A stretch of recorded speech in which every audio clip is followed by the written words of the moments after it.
Sorry, I was muted. Hello, everyone.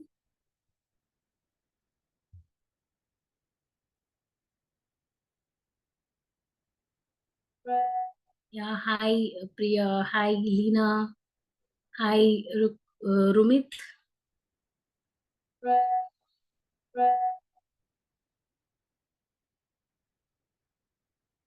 Yeah, hi, everyone. We will start our session in 2 minutes. Let's wait for more participants to join.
Yes, till everyone join. How was your day today?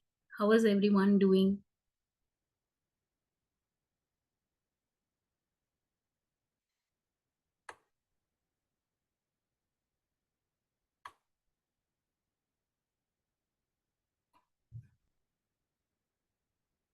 We have Mr. Ravindra joining us.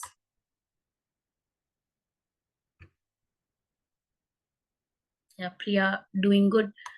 Great, great. During the session, if any of you have any questions to ask on, you can always chat with me. If there are too many questions, we will keep the questions for QA session.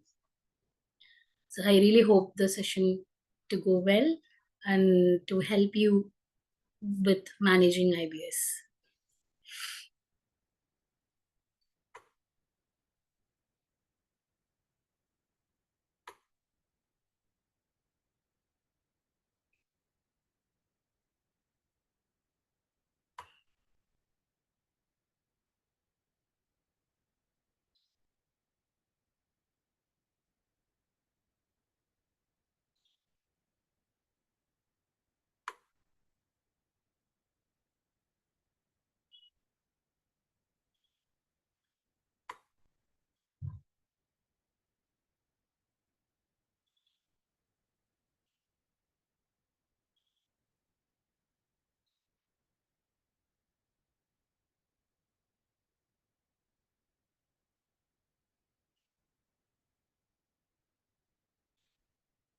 So we will start in a minute, and I will start sharing my screen.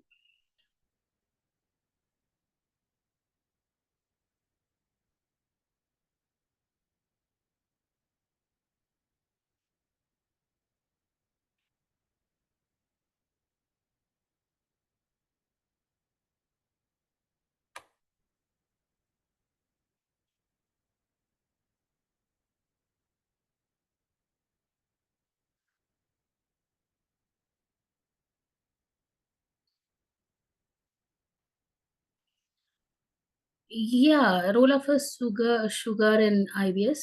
Yes, it does have a role with IBS. With IBS, any health problems also puts a lots of risk on our body. So just like how we manage sugar through daily activity, the same way which routine that we follow for IBS will also help you manage your diabetes as well. So I guess I might have answered your question, Mr. Jitendra. I hope I telling your name right. So everyone, can, are you people able to hear me well? Is there any disturbance?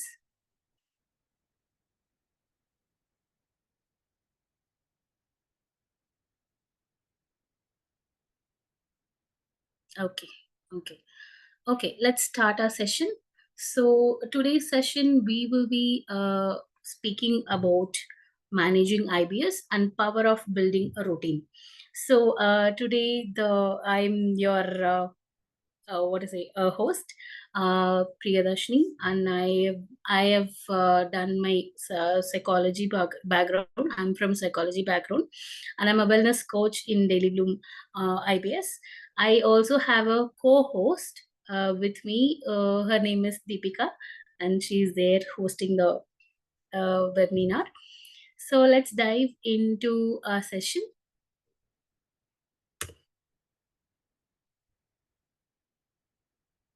Yes. So let's talk about the learning that we are going to get from the webinar.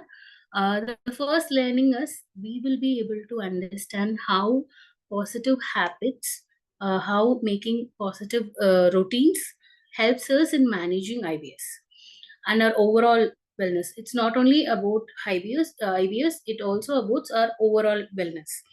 And it also helps us understand what are the simple things that we could start doing in our routine, and how that impacts us overall, physically and mentally as well.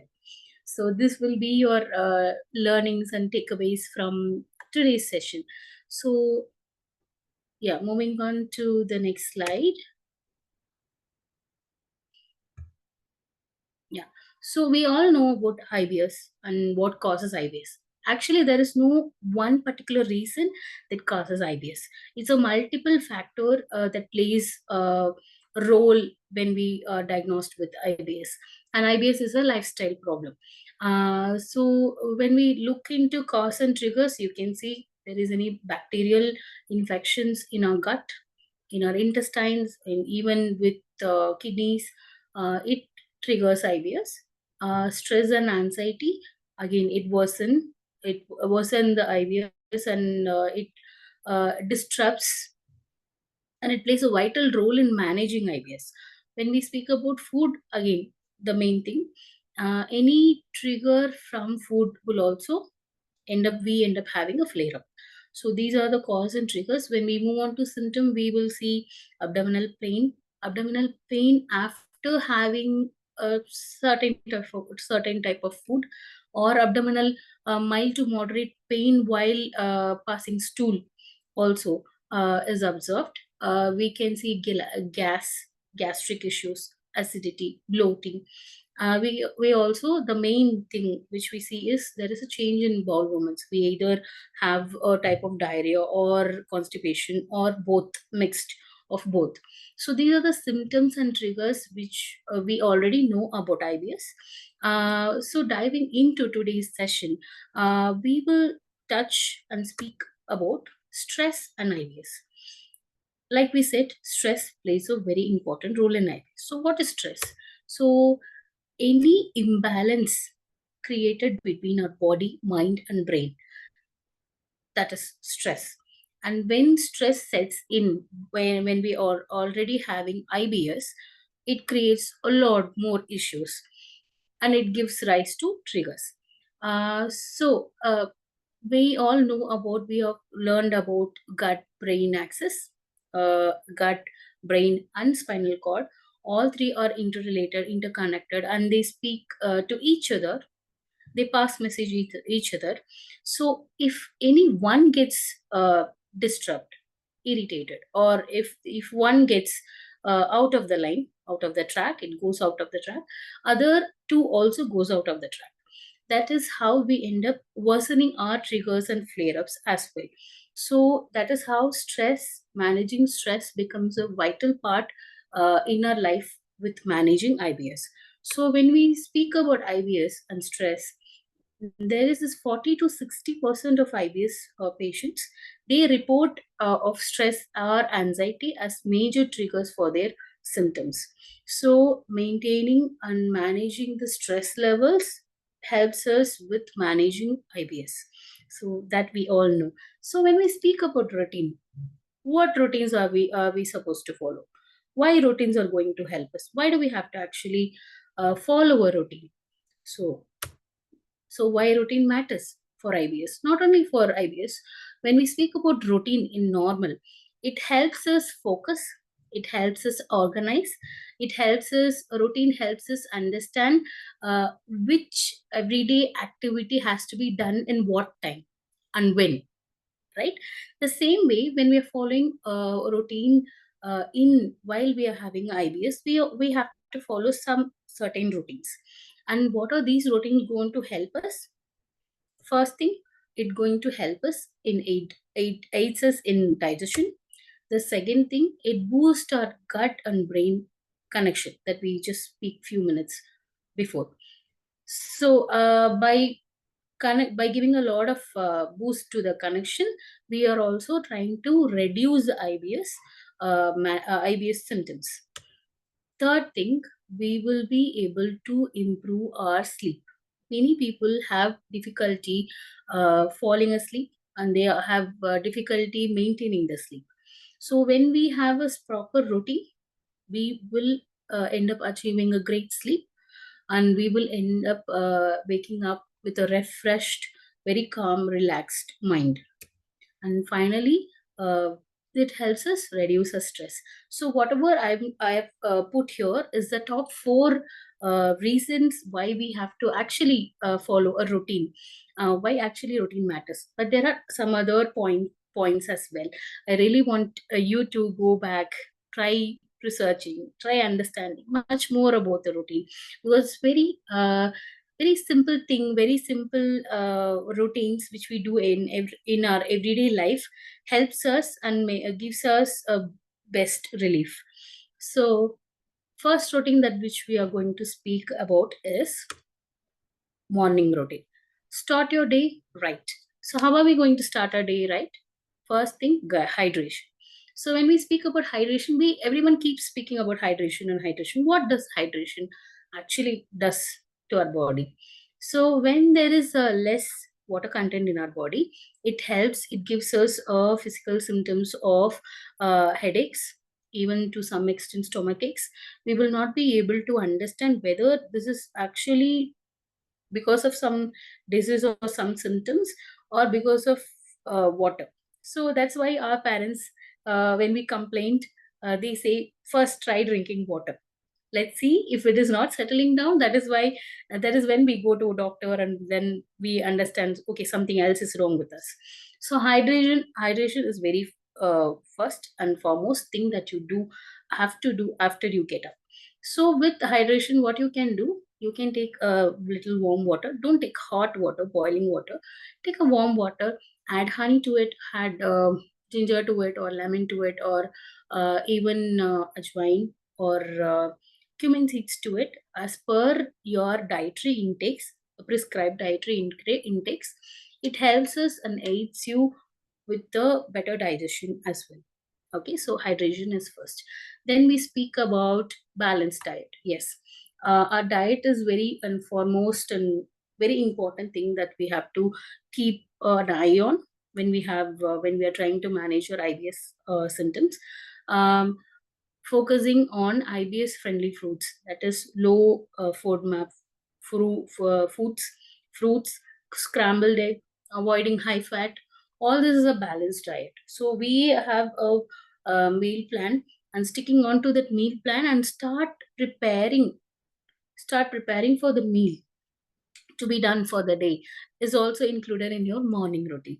So the third thing which you can do is stress reducing affirmations.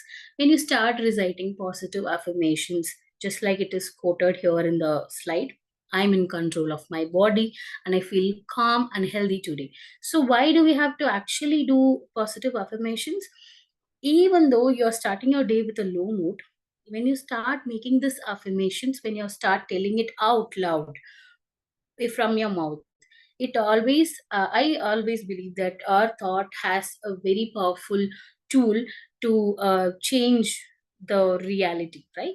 So when we start doing positive affirmations every day, it builds us, boosts us confidence in us. Okay, so that's why affirmations are told, and it's been suggested by many people around the world. So try doing a positive affirmation which reduces your stress and which also keeps you confident to manage IBS. And finally, daily planner check. So previous day we might have planned for today, right? So today morning, going over the routine or going over the plan once again in our mind, visualizing what is going to actually happen in a day. If some changes are going to happen, what are the slots that is going to be free for us to include those tasks in those slots? So having to able to visualize how the day will be will help you not feel more anxious about the day, and it helps you feel in control of the day. So re-evaluating the daily planner, re-evaluating how the day is going to go in the morning with helps you with helps you go with the day in a greater uh, mind. The second routine which we are going to speak today is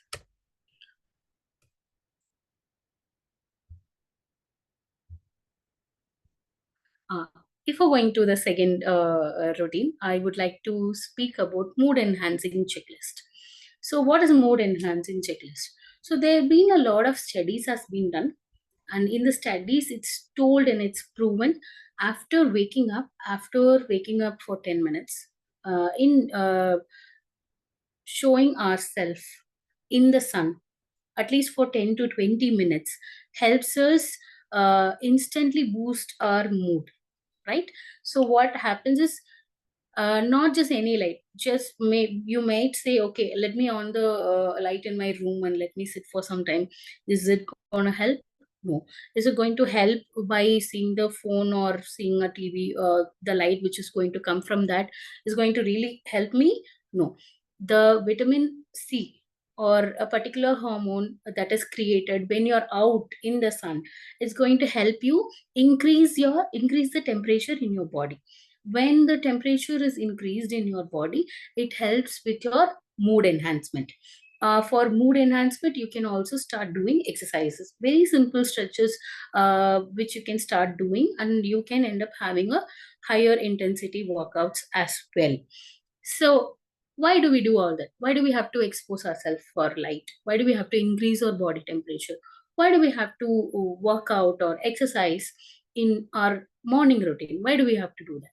It helps us improve our dopamine levels. It hikes our dopamine levels. Dopamine levels are, it's nothing but, it not hikes our dopamine level, it reduces our dopamine level and it hikes our serotonin level. So serotonin is a happy hormone, right?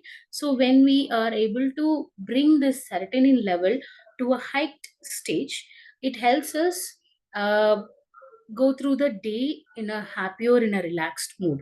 That is why we keep people keep saying, even the doctors keep saying, go out in the sun, sit in the sun for some time, is because of this. This is the science behind why do we need to have to go to the sun and stand for some time or do surya namaskar in that case. So second routine which we are going to speak about is, we are going to speak about move for your gut health. That is nothing but our physical wellness routine. So in this routine, what are we going to do? We are going to we are going to do regular exercise, like we said before.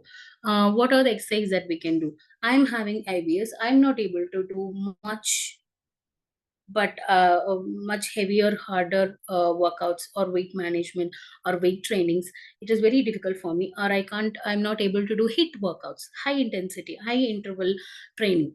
So these are, I'm not able to do this. So what can I do? You can do mild to moderate intensity levels of workout. For example, even a half an hour or 40 to 50 minutes of walking, cycling, swimming. You can even do simple stretching, simple yoga asanas or yoga stretches. You are not able to do anything of that, the best thing you can do is watch some videos where athletes will start doing cool warm-ups and cool down, right? These are very simple simple exercise included in warm up and cool downs. You can just follow those warm up and cool down for 30 minutes. It helps you, it helps your certain level goes up, the happy hormone goes up, and it keeps you tells your body that you're ready for the day, right? The second thing that you can do is mindful breathing or meditation. If you're comfortable with meditation, go with meditation. If you're not able to concentrate with meditation, I always suggest breathing technique. In breathing techniques, what happens is there is this chain of thought that goes around in our mind, and we are not able to control it at all. So in that case, what you can actually do is start doing breathing exercise. When you start doing a breathing exercise, you will be able to understand that 70 to 80%, at least minimum of 60% of your thought is or in control, because your concentration is in the breathing and in the instruction that is going on. So you are invested in the doing in the breathing exercise. So you're not having a too many thoughts that is going on in your mind, and your mind is occupied. So this way, by doing breathing exercise, it gives you a mental clarity, and it helps you address the stressful situation later on. The third thing which we wanted to speak about is gentle stretch or yoga. Like I said before, warms up and cool down itself is enough for you, because these are very low and moderate level intensity level exercises. With IBS, you will be able to do these exercises. And finally, we speak about post meal light movement. Post meal light movement is nothing. We Indians, we are actually following it, but it's just that try to follow it for all three meals. After having a meal, there will be sugar spike, right? So to in order to control this sugar spike, like I said earlier, you have to have a light movement. Just light movement is enough for you to keep the spike, lower the spike. And it also helps you with this feeling of stuffed feeling, right? When you eat full, you also have this stuffed feeling. So when you go for a walk for 10 to 15 minutes itself is going to give you a little more uh, freeness in your body, and it helps you with stress reductions as well. The next routine which we are going to deal with is restful sleep matters. So we are going to speak about night routine now. In the when we speak about night routine, it starts with the dinner. Starts with the dinner. So try to have. I hear most of the clients saying that they have their dinner around 11, 10:30, 11, which is very late. It's too late to have your dinner. So I would suggest have your dinner at least by 7:30 to 8:30, in between 7:30 to 8:30, which will actually help you.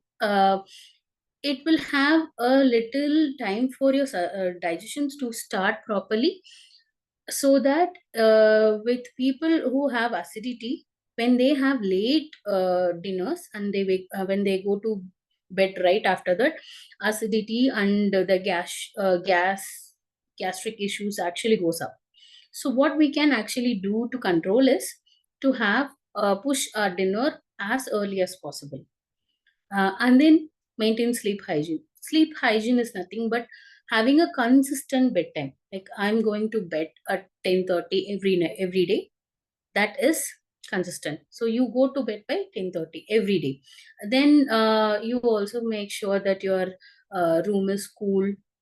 Why the room is cool? So like I said in morning, when we rise our body temperature, our body is actually ready for the day.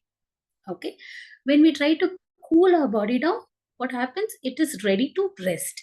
That is what we need to train our body to understand this temperature changes matters.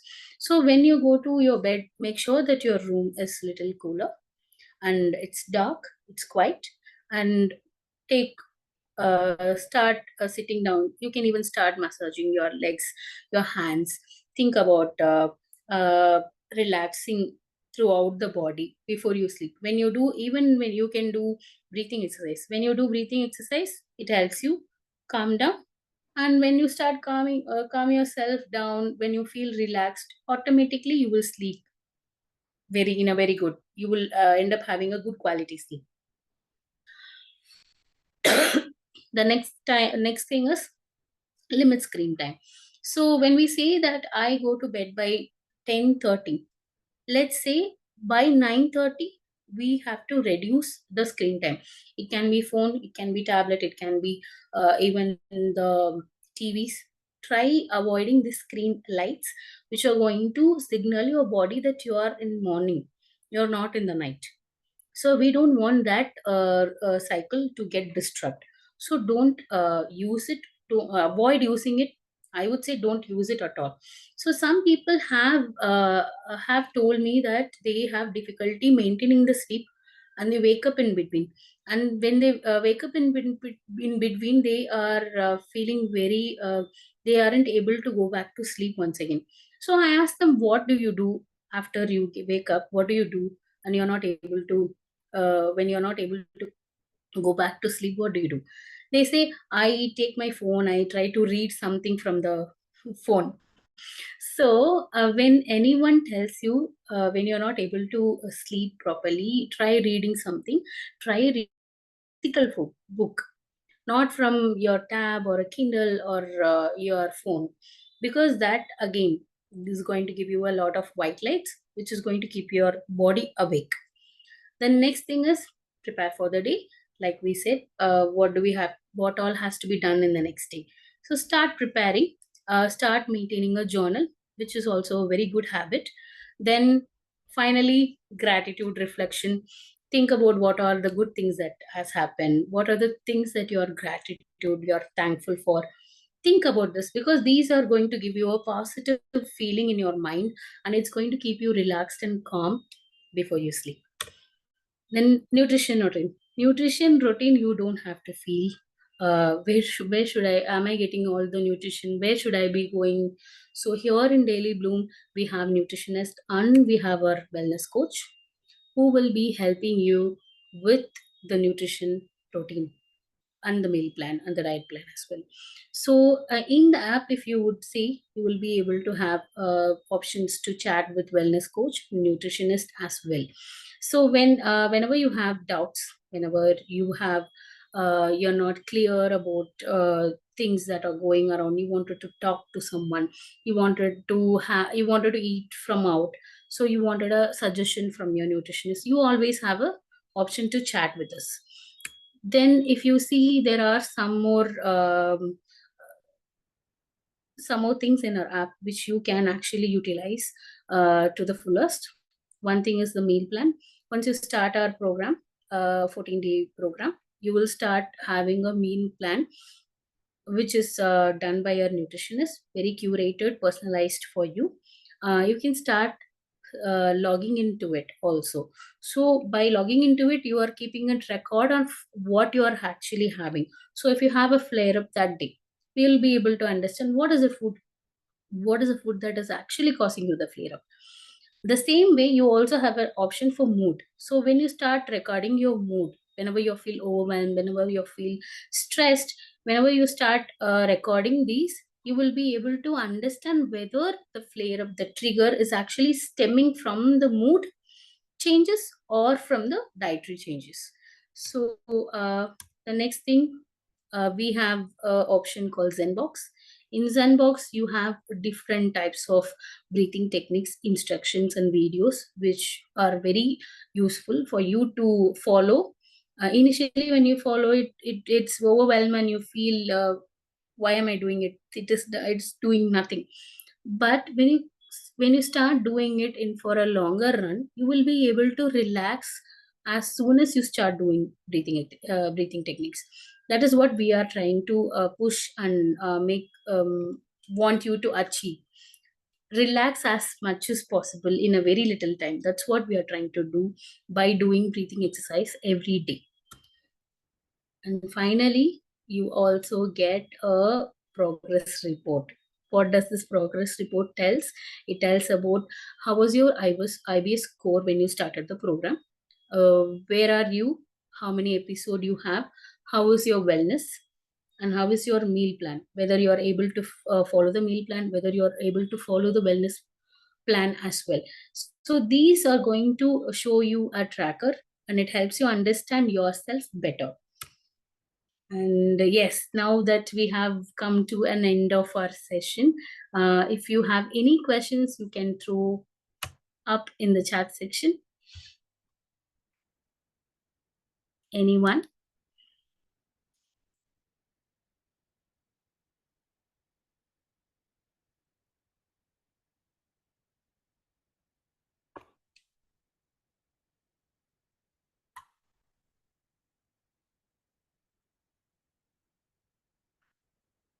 Anyone? Everyone? Everything is clear from our from my presentation, guys.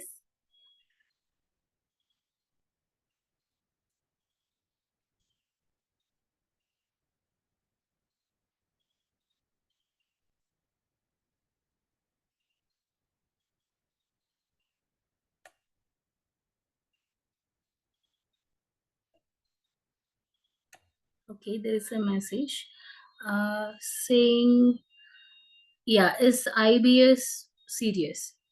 IBS is a condition, right? It's not a disease. It's going to be there in our system. Only when there is a trigger factor for the IBS, it's going to act up.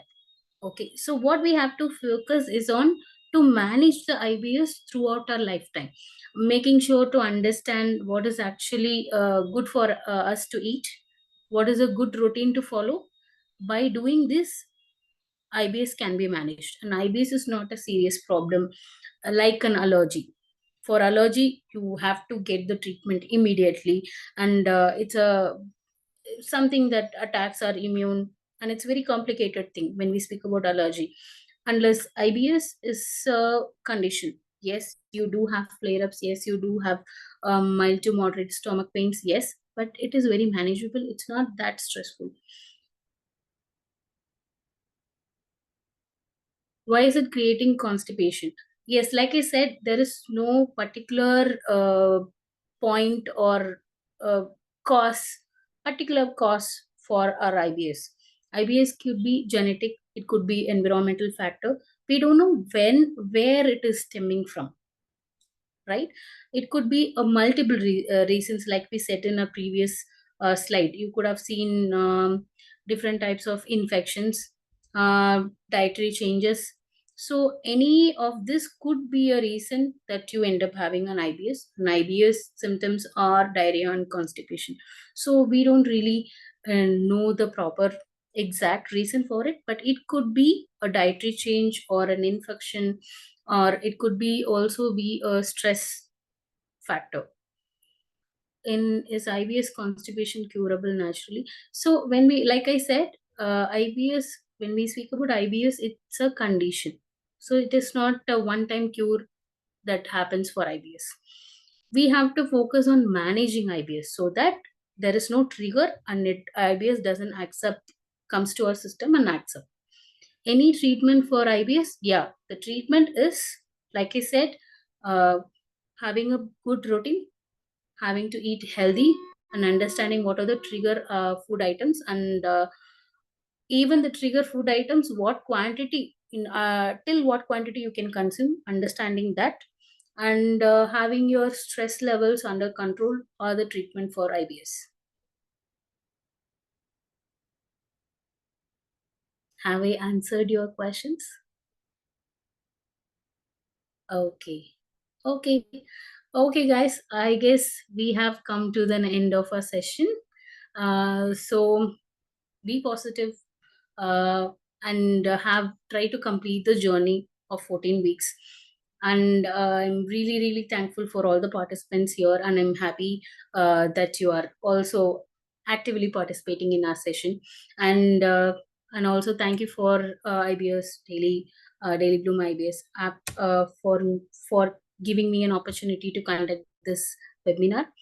And also happy to thank my colleague Ms. Deepika, who is there here as a co-host. Thank you for hosting me for this day. So yes, guys, thank you. Have a great day. We will wind up the session.